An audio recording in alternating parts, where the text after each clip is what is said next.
Hey, Manana no Mas listeners and viewers. I'm coming to you with episode 101. We finally broke the 100 mark. Woohoo. Today, I'm coming to you with an acquaintance I've met at WordCamp. And I remembered the guy's last name. It was William Bay. So Oh, Topher was yes. standing next to William Bay. We were talking about motorcycles. Topher got into the conversation. And that's when I first met Topher. And not for nothing, some of you have already heard me say this before. If you're a new listener and follower, this new information for you. But that was the first community social event I ever did with WordPress. And that Wow. was at San Diego about 3 years ago. Since Yeah. then, I've grown to attend other WordCamps. I host the WordPress meetup in Hutchinson, Kansas.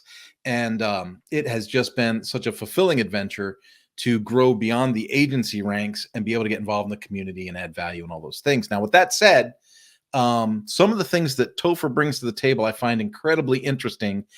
If being transparent, I'll tell you, I kind of fall out of cadence sometimes, and then I see him post something brilliant again, and I go back and I look at his content again.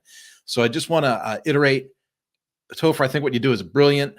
The Heropress initiative is phenomenal. And I really want to put the spotlight on that today. So if you would, Topher, introduce yourself to the new listeners and followers that are with us and tell us a little bit about what you do. Sure. Yeah. Topher is the second half of Christopher, for those unaware. Google thinks there are millions of us, and there probably are. I live in the northern part of the lower peninsula of Michigan.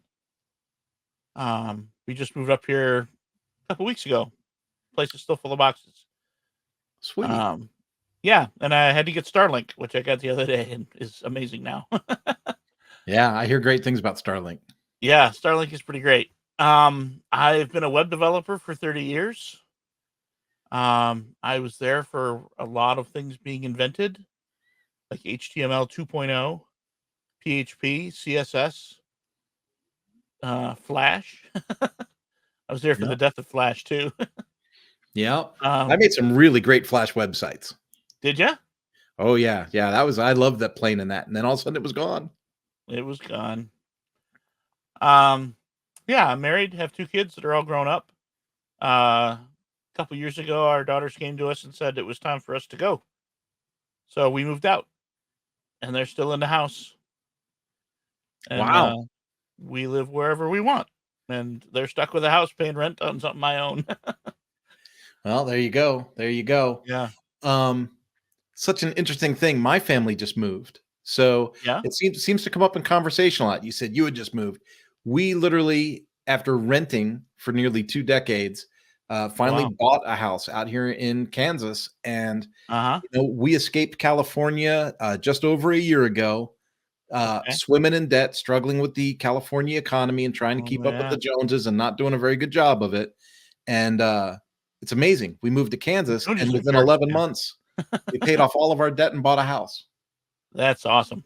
It's amazing what a change in environment can do for your outlook and for your productivity and for all of those things. Yeah, we were in Grand Rapids, Michigan for more than 20 years. And this spring we moved out to the lakeshore to a little town, and we didn't really like it that much. And so a couple weeks ago we moved up here. I'm on my wife's family farm for the last many, many years. And so now we're 5 miles from a town of 100. We're 20 minutes from the grocery store. There's a forest on one side of me and fields on the other, and Oh, dead quiet at night. I could see all the stars. that Very sounds a nice. little bit like a dream. Yeah, Sounds a little bit like a pretty great. dream. So we did this in short notice today, folks. True Yeah, transparency. Topher reached out and said, "Hey, could you help me promote the 10th anniversary of Heropress?" And I thought, well, what better way to do that than get him on an interview and let's talk about Heropress and how it was founded, what its mission is, and what it does, and why you love it so much. And so yeah. now that I've just peppered you with 6 questions about your own thing, um, tell us about it. What was the inspiration for Heropress? How did it start? And where does your passion come from to keep it going? Sure. First, let me ask you, what do you know? So I signed into the HeroPress page and I see inspirational stories about people in the community of WordPress from all over the globe. And Mhm. that's what I know. That's all I really know about Hero. Oh, okay. And what kind of takes me, the reason I like it, the reason I think it's brilliant is too often we get stuck in these little microcosms of our own little existences. So like Mhm. when you go to a WordPress meetup, you see people from your town, your community. Right. If you do one that's online, it's like maybe you see people from all over the country online. But like when I Right. do my local WordPress meetup, I get some local business owners and a couple students and some people coming in, Sure. but it's local. When I go to a word camp, like WordCamp Phoenix, that's a big one, right? That's a pretty popular word camp. When I go to Yep. WordCamp Phoenix, I see people from a region. Like and like that's where I met like the girl from the Ukraine came in and spoke there, right? And I thought Yeah. she Yeah. was super interesting, but I was like, still, it's more regional. And then when you go to Word Camp, like San Diego or Maryland, I didn't go to the one in Portland, but when you go to these Uh, bigger word camps, well, then you're seeing people from more of a national and semi-international scale. When I go yep. to Heropress, I'm seeing stories from all over the globe, and I'm seeing like the benefits or the almost like the paying it forward goodwill nature that WordPress can offer. And that to me is Right. cool because you realize you're just you're just a molecule in this giant thing. Pale Um, blue dot. yeah, yeah. So to me, that's the inspiration I get from it. But I'm sure that you're going to tell me something different. Uh, Not too different. I'll tell you how it started. 10 years ago, right before Thanksgiving, about a week before Thanksgiving, U.S. Thanksgiving, for those who wondered. Um, I was working for XWP, which is a WordPress agency, VIP agency, and the owner's name was Dave, but he wasn't really involved in the company. He hired managers, and they were doing their thing, and he was doing something else. And one morning, I woke up, and he had sent me an email that says, "You're not working for XWP anymore. I want you to do something special for WordPress." And that was it. That's all he said. Okay. So I wrote back and I said, "What is it?" And he said, "That's your journey to discover," which is both a curse and a blessing. Yeah. Yeah. I had the freedom to fail. Yeah. A little bit of a So dream space there. yeah. So he hired an Indian web development team and put them at my disposal and said, "If you need to build anything, go here." And I don't know if you saw the blog post the other day I did. He sent me a photo of a little kid in India standing in an alley getting rinsed Yeah. off from a bath by his mom. Yep. Yep. And he said, "I don't care what you do or what you come up with, but whatever it is, I want you to help this kid." And it's a stock photo. We don't know who that kid is, but the idea was um, anybody in that position. So I had that in mind, and I got talking with the representative from the development company. And at first, he was very formal, and then we got to be friends, and you start talking. And one evening, he got kind of frustrated, and he let loose, and he said that the company was actually a group of freelancers that got together to see if they could do better together, and it wasn't working, and nobody knew what to do. And he asked me, "How can we get good big contracts from the West?" And I didn't know. I'm not a businessman. Yeah. I'm not Indian. I don't know the international stuff. And he said, "Okay," but I couldn't let it go. Neither could my wife. She's like, "We got to help this guy."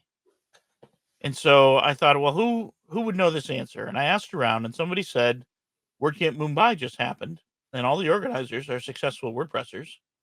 Ask them. So I connected them, and they helped him,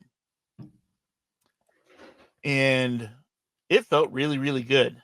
Yeah. And I thought, wow, what if I could help other people around the world in similar situations, people who are not in Europe or the US or Australia, who are trying to break into our giant economy over here Yep. and get some dollars headed their way. Um, but I didn't want to be the one to tell them how to do that. I couldn't tell this other guy. Yeah. I don't know. What do I know? So then I thought, well, what if I found people who are already successful in various parts of the world and had them speak to their peers? Whatever they think is important.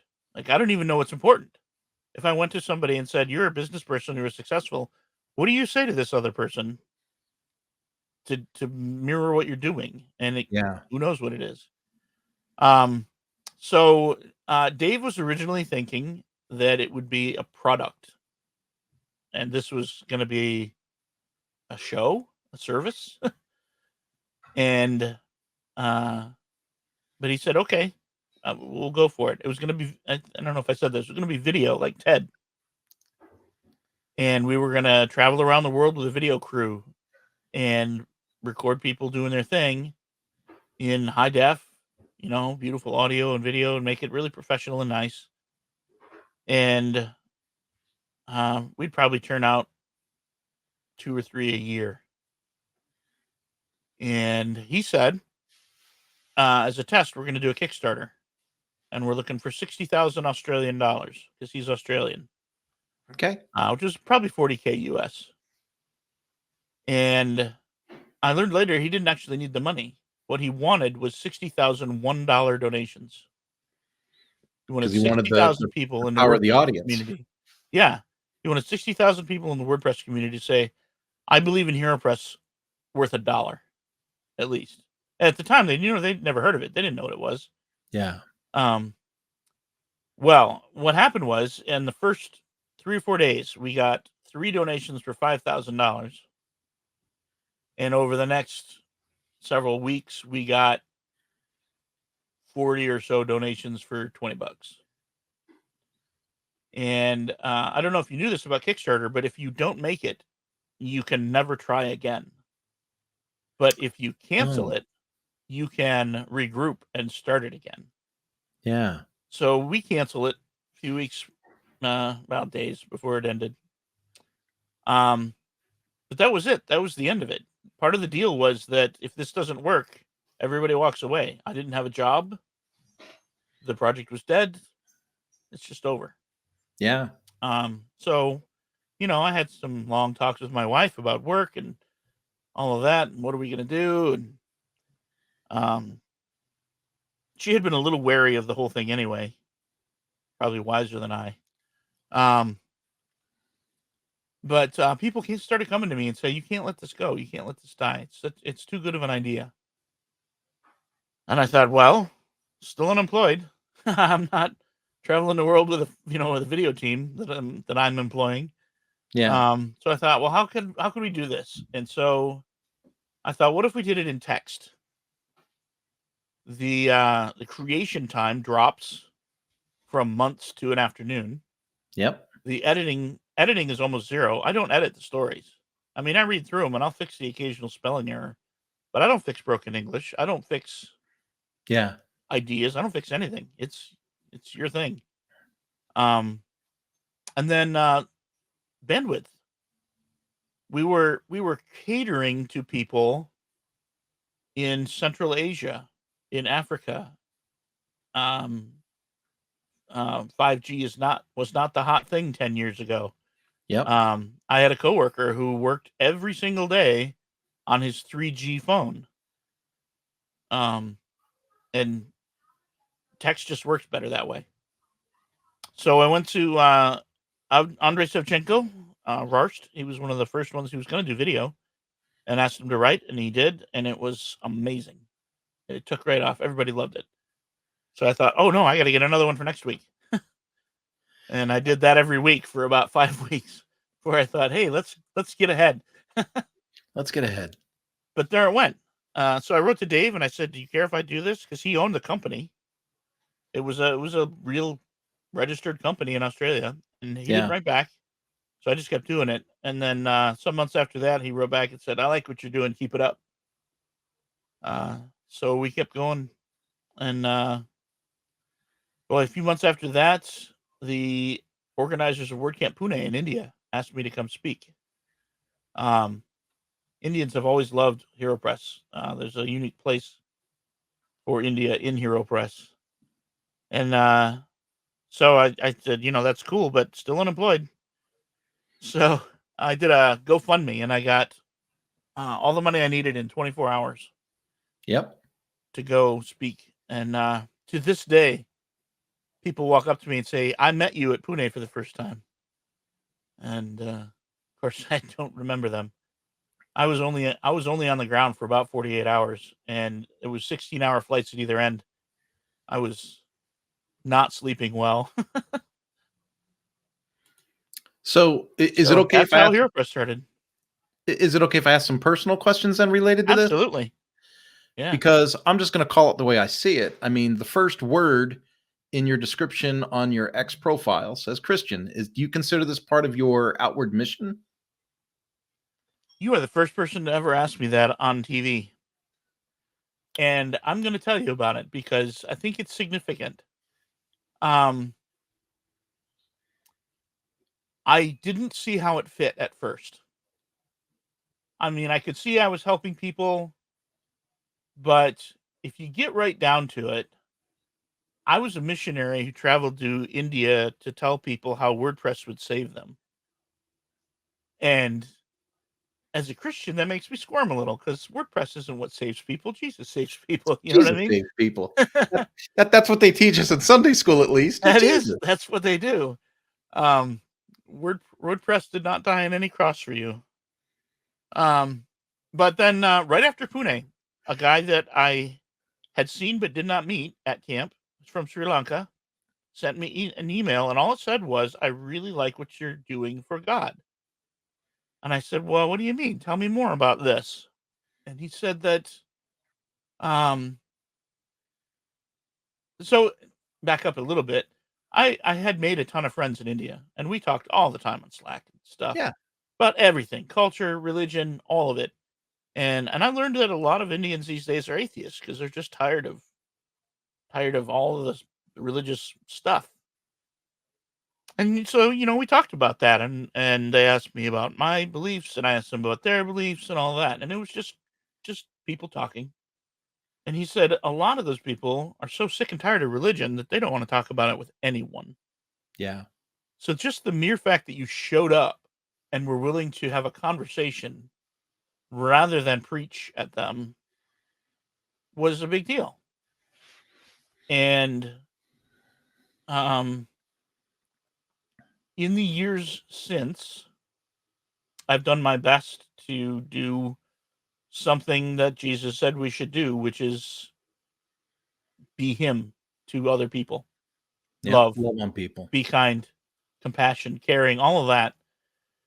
And I have seen the fruits of that. People tell me all the time, "You're a really kind, compassionate person." And I'm like, "Thank you very much. That's what I'm going for." And so your original question was, do I look at it as a ministry? Yes and no. I'm not out there preaching Jesus at people to get them to become Christians.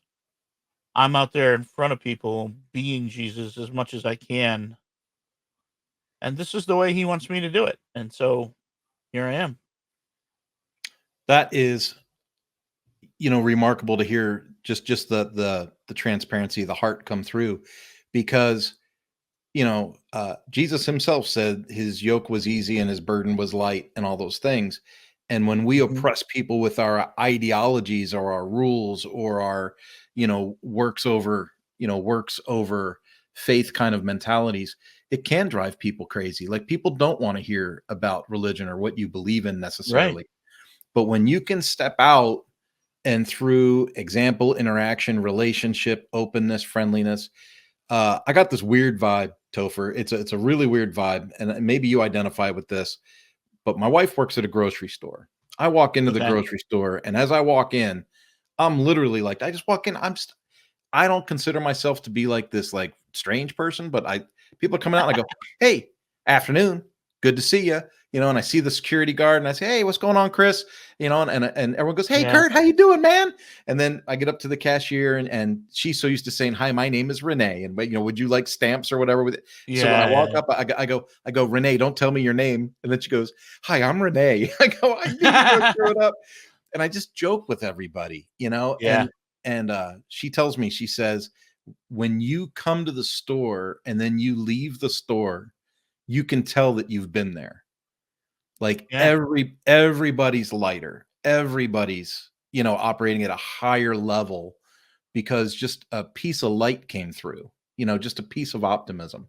And I've been like that since I've been a teenager. I don't know where it came from. It certainly didn't come from my upbringing, but I've been like that since I've been a teenager, where I just thought, if you got to interact with people, if you got to be face to face with people, you might as well be positive about it.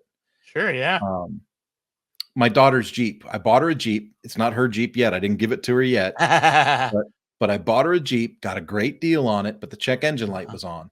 So I took it to the shop. They sold me a bunch of work, and I'm from the car industry, so I know what I paid for. And then I took Yeah. it home, and it wasn't right. So I took it back to the shop. And I knew they're going to sell me more work, and because it probably needed more work. But I looked at the guy when I took it back. The owner of the shop came out and he's looking at me kind of funny. And I said, Brian, don't worry. I'm not angry. Like everybody can relax. Nobody's going to yell or Yeah. scream or throw anything. It's just a broken truck. We'll figure it out. And he was Yeah. like, man, you are so nice to deal with, but that's, I wouldn't necessarily, like you said, I wouldn't call that a mission field. It's a behavior and maybe an internal culture that we project because our faith leads our interactions. Yeah. Absolutely. So I appreciate that. I really do. And not for nothing, some people might listen to this and go, "Oh, great, two Bible banging dudes." That's not what it's about. It really, really isn't. I would encourage people. I do this all the time. I'm not going to force anything down your throat, but if you got questions or I'll just say it right live on the broadcast. If you have a question, if you have something you want to share with me, send it in an email or direct message, and I'll hit you with the most direct response I can, because I just believe in being transparent about this stuff. Let's go back to the Heropress stuff. I jump in there and I see stuff from all over the globe. Click on Where the map. where do those contacts come to? Like, how did you, some dude in Michigan, right? So you're some dude in Michigan. How did you become some dude in Michigan that's connected to outside of this project? But like, Everybody. what's the Yeah. mechanism that everybody connects through? Did you pull up the map? I blew up the map. I did. Yeah. That's a fun map. I like that map. Yeah. I like to say there isn't a country in the world that doesn't have a couch I could sleep on somewhere. So you understand how impressive that is, right? I do. I am in awe. There are people, and let's just be real. There's people in your town, that little small town of yours, that have been in business for 5 years or more, and somebody's going to walk into their shop tomorrow and go, "Oh my goodness, I didn't even know this was here." Right? Yeah. And that happens in every small town. So here you are in Michigan, and you're known all over the world for this project.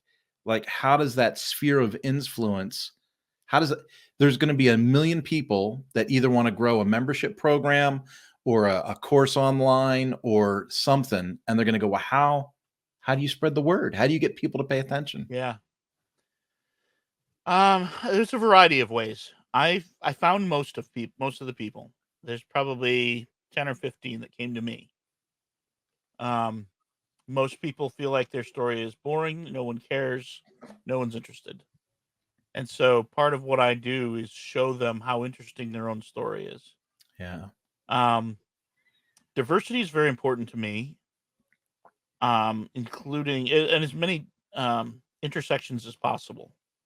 So geographic diversity was very important to me, and especially early on when I was trying to connect people who were not in the U.S., not in Europe, etc. So I've always been big on Twitter, and I would watch for people with names with weird spellings, and I'd say, "Huh, I wonder where that name's from. Oh, look, Bhutan." And I'd reach out and say, "Hi, I see you're a WordPresser. I'm working on Heropress. Are you interested in talking about it?" And Nice. I think there've been three people ever who've convinced me they should not write. Otherwise, I win. Yeah. There have been times when I've been without and I've been looking. And one of the things I do is I look on my map and I look for a country without a pin. And then I go to GlotPress, the translation project for WordPress, Yep. and I go look up who is the translation manager for that country or that language. And then I approach them and I don't just say, "Hey, will you write for Heropress?" I say, "Look, this is what I'm doing. Do you know anybody that would be good?" And it's often that person, but sometimes they're like, "Oh no, you should talk to Bob over here. Yeah. He's got a great story." Uh, so that's been really, really helpful. Um, it's been harder in the last couple of years, maybe because I already have so many people. A lot of the great stories are already written. Um, I used to be very, very careful about every single week there was an essay. And now I wait for one to come to me. I mean, I Yeah. talk to people all the time, and they're like, "Yeah, I'd love to write. Give me a month." And then 2 months or 3 months or a year Yeah. later, I get back to them. They're like, "Oh, I forgot." Well, I think you've seen my mentality when it comes to this podcasting thing. Yeah, I I noticed. I used to try to schedule it and say I was going to have a podcast every other Tuesday and publish Yeah. it at 3 o'clock. And what I found was I was manufacturing guests to fill a spot Oh, rather yeah. than not having a spot to fill, but waiting for the really great guests to come and have a great conversation with, That's a great way you to look know. at it. And so that's when you'll notice if you look at the publishing schedule of Mañana No Mas podcast, you're going to see there's been some really great gaps of nothing happening. And Yeah. that's because I just was waiting for someone to percolate up.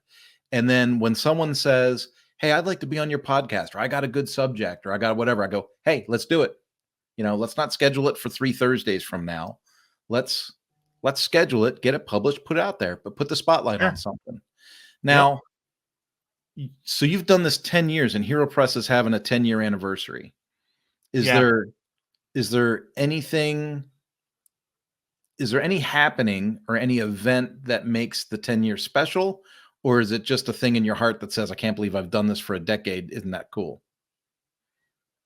Mostly that. Mostly that I've done it for 10 years and it's cool. Um, we're doing a fundraiser now, for a couple of reasons. One is I still have that dream of 60,000 people Yeah. saying, "Hey, let's do it." Another is that things are kind of thin right now in our household, and support for HeroPress really, really helps. Yeah. And so it seemed like an opportune time to do it. Um, there's a certain amount of celebration that goes along with it. The comments that people leave on the donor form are pretty great. Uh, very, very uplifting, and I'm really enjoying them. It's So there's good. that. It's good. I'm going to ask you another odd question. It might not have been put to you this way in the past. Okay. So it is impossible in the WordPress space, in the community, to be a middle-aged white dude and not hear disadvantaged people groups, people of color, for whether it's for a Yeah. speaking event or for a company position, or for you're always hearing, well, they should give that to a woman, they should give it to a woman of color, they should give that to a disadvantaged people group. And then I have the Sure. pleasure of having a real conversation with you. You're interacting with people from all over the planet. Like I Yep. would imagine you got people trying to work on a mobile phone with a dirt floor Yeah. and trying to figure out how they're gonna do something. Could you give me kinda your take on what constitutes a disadvantaged people group based on your experience? Because Wow. because Yeah. I'm just gonna be blunt. Okay, so I'll be the bad guy. I'll be the bad guy. Okay. When someone says they're part of a disadvantaged people group and they live in the United States and they've been to college or they've been to a modern day high school and they have a laptop and connection to the internet, then to me, to get into WordPress, that's not a disadvantagement at all. If you have a Yeah. webcam and you're connected to the internet, you can make a daily YouTube for a month and become quasi famous in the WordPress space. Sure. If you apply yourself, show that you have some knowledge and you put yourself out there. So when I hear disadvantaged people groups, I think of people like, I have a coworker in in Bangladesh. And when all that political uprising stuff was happening, they Oh turned off yeah. the internet and people couldn't work. And that to me is a disadvantage Right. situation. Yeah. I struggle with people in the modern age in America thinking the term disadvantaged is applicable when people like you are interacting with people from all over the world in different circumstances. Yeah. That's a good point. Because advantage and privilege are entirely relative. Yeah. Um, and so on the one hand, that means that one person who feels disadvantaged is 1,000 times more privileged than someone else. It can also mean that they're 1,000 times less privileged than their neighbor or Yeah. anyone else. And so the language for Heropress has changed. At the very beginning, it was that it was about people on the fringes of WordPress. Yeah. And then I started to realize how many people are on the fringe of something. And it doesn't even necessarily mean disadvantaged. Um, I have a friend from Michigan here who did an essay. He was a 26-year-old white dude from Michigan. And I thought, this is a long way from a brown woman from a third world country, Yeah. But the school system he grew up in was wretched. He got a terrible education. Yep. His part of the world was poor. He didn't go to college. He didn't have the money for that.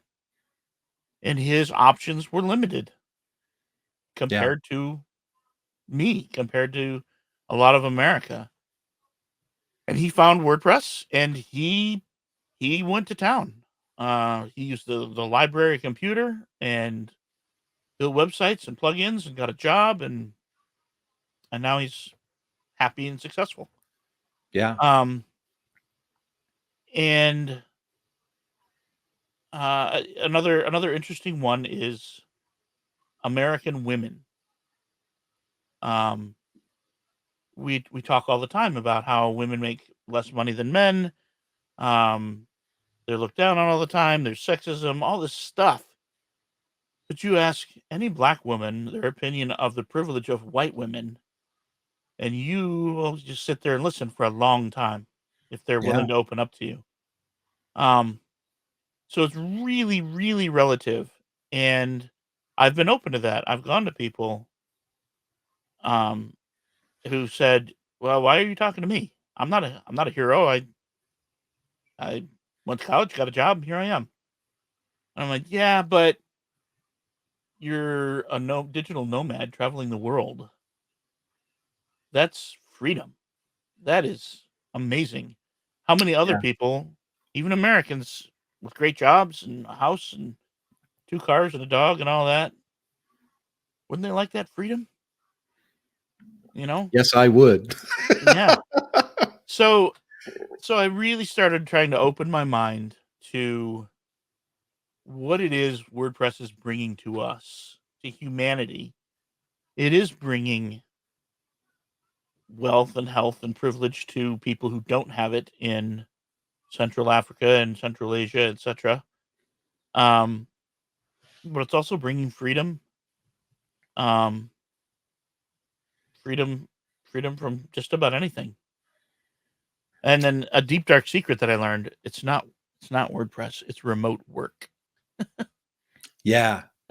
Yeah. And I find that so amazing. I talk to people from all over the world. So I already gave up the Bangladesh connection, right? But there's Mhm. Vietnam, Pakistan, Italy, France, Spain, Australia, Japan, all these people that work with the Manana no Mas kind of framework, Yeah. right? And then we've got some Okay. people in America.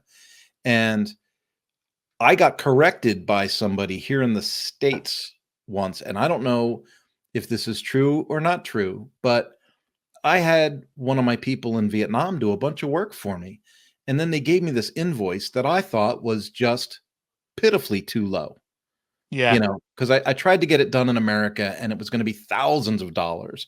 And then Yeah. I got an invoice for hundreds of dollars. And I said, well, that's just not right. And so he gave me the invoice and I sent it back to him and I said, do me a favor, round it up to this next number, and he hesitated. I didn't get that invoice for like 3 or 4 days. And then I got it and I Hmm. paid it. And then I had someone in America correct me and they said, just because it's easy for you to send that extra money, that's probably a real culture shock for them. And you're disrupting their value system because then you're Mm. overpaying or whatever. And I didn't quite understand it all. I just knew that I was paying way below market value for something. Yeah. And I'm not a wealthy person, Topher. I think, if I'm going to be super, super honest, I was, raised by a drunk single mom in Philadelphia, and I managed to Uh-huh. waddle my way across the country. Ended up getting married, divorced, married again, and now I'm here in Kansas living my best life at the age of 57. Like in the last 10 years, things finally started to come together, right? The first Uh-huh. 40, the first 40 years, absolute trial and tribulation. The last 20 been pretty good. But where does that go? Like when you're working with people from other countries and other regions and different economies of scale, if you throw someone an extra $50 in another country, for some people that's like a week's wages, right? But you just threw them 50 Yeah. bucks because you thought it was the right thing to do. Is that the right thing to do, or is that insulting, or what do you make of that? Um, I am a fan of paying what I would want to make. Yeah. Um, Here's a story that is not Heropress story per se. I tried to make it one, but the guy was not interested in writing. There's a guy in Bangladesh, lived in a very small village. Most of the people in town were his family. Yeah. Um, and he got married. They had a kid. He was not making enough money to support the family, so he moved to Dhaka alone Yeah. and sent a check home once a month to feed his family. And it was not an ideal situation. And then he got a job with an SEO company whose name rhymes with toast. Um, and they have a policy of everybody makes what they would make if they were in whatever the hometown of Yoast is. I don't know what it is. Yeah. Um, so suddenly he was making middle Dutch wages in a very poor country, Yeah. relatively poor. And so he moved home and he supports his entire extended family with that money. Yeah. And so, yes, on the one hand, uh, it disrupts, I don't know, it changes their economy. But suddenly there was money in his village for a new pump and a doctor and better food at the grocery store and Yeah. uh, just stuff. And I'm happy with that, you know? Yeah. I just think in some respects we have so many ways to pay it forward with the little stuff that we do. Um, this Yeah. whole WordPress experience to me has been very eye-opening and has given me a lot of perspectives that I don't think I would have gained otherwise. You know, like when I have conversations about disadvantaged people groups and stuff like that, some people look at the outer Yeah. shell with me and go, "Who is he to bring that up?" Well, I'm in it just like anybody else. I'm Yeah. doing 5 hours a week on live Zoom calls and StreamYards and all that stuff, and then I offer to speak somewhere, and I'm told I can't because they already have too many white dudes. Like, so there's the other side of that conversation too. And so then you go, You know, well, then where do you and you don't want to push. I don't want to be pushy. If I have something of value yeah. to offer, I'll offer it. And if they don't want it, they don't need it. But it is interesting the way that we go. And when I work internationally with people, I am awestruck at their persistence, their quality of work, their willingness to learn, positive attitudes.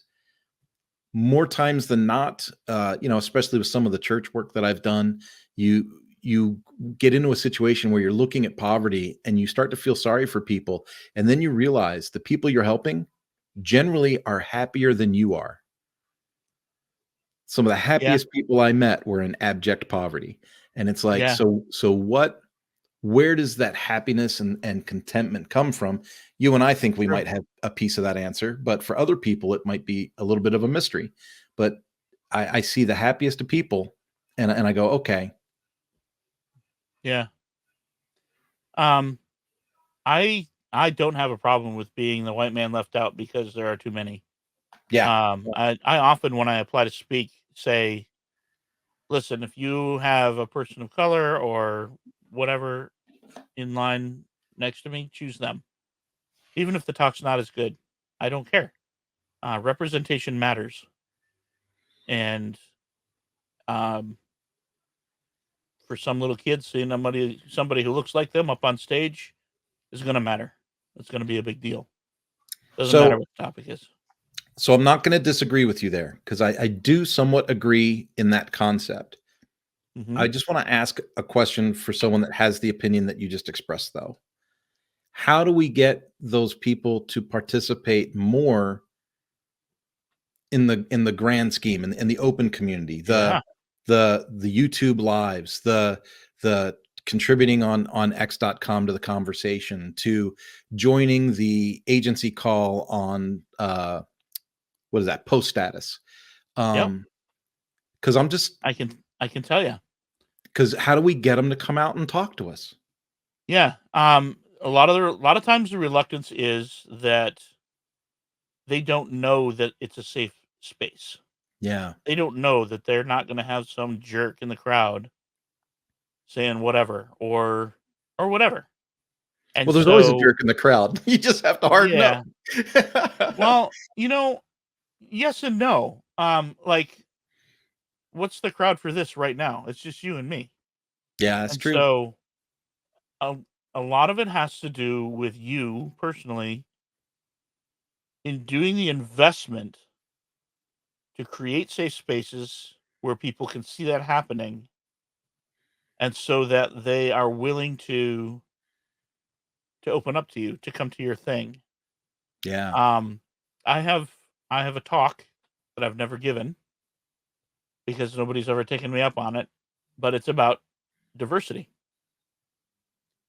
And I've had maybe a dozen people, women, black people, Hispanic people, say to me, "You are probably the only white guy that I would trust to give that talk." And the reason that they trust me is because I've been trustworthy in public for a lot of years.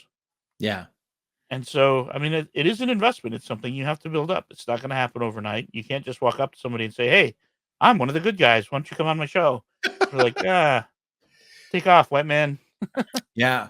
Well, I had Anil Gupta on the show, and that was one of our best shows ever. He is an absolute genius in the space.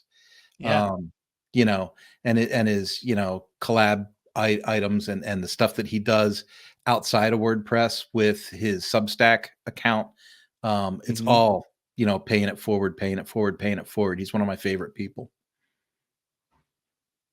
Yeah. He's a cool guy. So let's do this. You and I've been talking for a long time. Let's Uh huh. I want to value that. I thank you for coming. I really appreciated the conversation. It Oh, actually was sure. deeper. It was deeper than I expected. So I'm happy about that. I want to encourage people, if you haven't been to Heropress yet, go to Heropress. There will be a link in the show notes. Uh, we'll have a link for a donation link as well. So they're doing the fundraising and all that stuff. If you can support. If you can't, you can't. But if you can, please do. And with that, Topher, what's a good way for people to track you, get in touch with you as a person? I am Topher One Kenobi on nearly every social. That's a number one in the middle and an E at the end. Um, you can literally find me just about anywhere. Topher at Heropress.com would get me on an email. Yeah. It's good. It's good. Folks, it has been an absolute pleasure talking to Topher. I appreciate you giving us your time here on episode 101 for the Mañana No Mas podcast. And we will see you when another person of interest seems like they want to show up and have a talk. We'll catch you later. Have a good one. Yeah.